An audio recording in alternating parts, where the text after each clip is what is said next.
Bienvenidos. El día de hoy les voy a presentar al presidente Ernesto Zedillo, un líder que realizó grandes cambios tanto en la economía como en la política de México.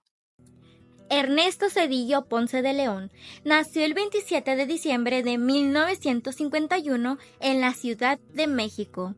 Estudió economía en el Instituto Politécnico Nacional y luego obtuvo un doctorado en Yale, una de las universidades más prestigiosas del mundo. Su perfil técnico y académico contrastaba con el tradicional político priista.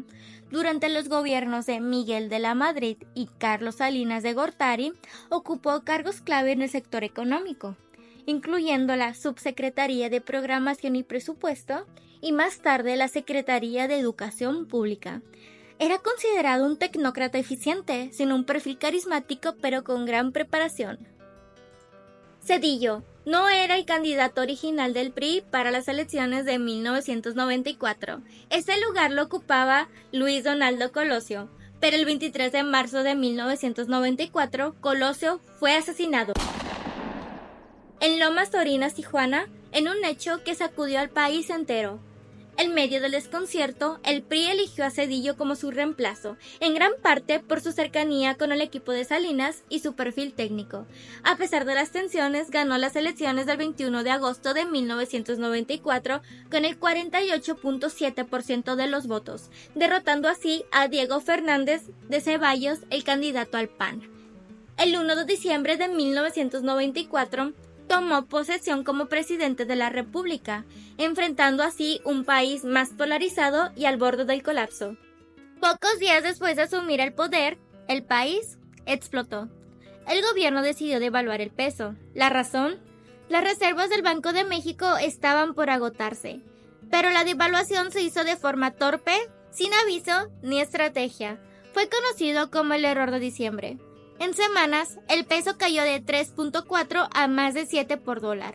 La inflación superó el 50% anual, empresas quebraron, familias perdieron sus casas, créditos se dispararon y el desempleo se multiplicó. Era la peor crisis desde 1929. Y como si fuera poco, la desconfianza se contagió. El mundo tembló. Este colapso fue llamado el efecto tequila, porque intoxicó a mercados emergentes en toda América Latina. Zedillo pidió ayuda al extranjero, Estados Unidos y el Fondo Monetario Internacional prestaron más de 50,000 millones de dólares a cambio de un severo ajuste económico. Para evitar que el sistema bancario colapsara, se creó el FOBAPROA. El gobierno absorbió la deuda de los bancos, convirtiéndola en deuda pública. Este rescate sigue siendo motivo de debate. ¿Era necesario o fue un regalo a los ricos? A pesar de todo, Zedillo no detuvo las reformas estructurales. Se privatizaron los ferrocarriles y se creó el sistema de pensiones Afore. Se ampliaron tratados comerciales y se promovió la apertura al capital extranjero. Fue la consolidación del modelo neoliberal iniciado en los 80. Pero mientras los indicadores macroeconómicos mejoraban, la desigualdad social crecía. Pero no todo fue crisis. Zedillo impulsó una reforma política sin precedentes. En 1996, el IFE se volvió autónomo. Las elecciones empezaron a ser realmente competitivas. En 1997, el PRI perdió por primera vez la mayoría en la Cámara de Diputados. Ese mismo año, Cuauhtémoc Cárdenas fue electo jefe de gobierno del Distrito Federal. Y lo más simbólico fue esto: Zedillo no eligió sucesor, rompió con el dedazo y permitió que el candidato presidencial del PRI en el año 2000 fuera elegido democráticamente. Ese acto abrió la puerta a la primera transición presidencial pacífica en la historia moderna del país. Zedillo fue un presidente de diferencias. Estabilizó una economía colapsada, pero a un gran costo social. Abrió el camino a la democracia, pero no resolvió la deuda histórica con los pueblos indígenas. Cerró el siglo XX político de México y preparó el terreno para la alternancia.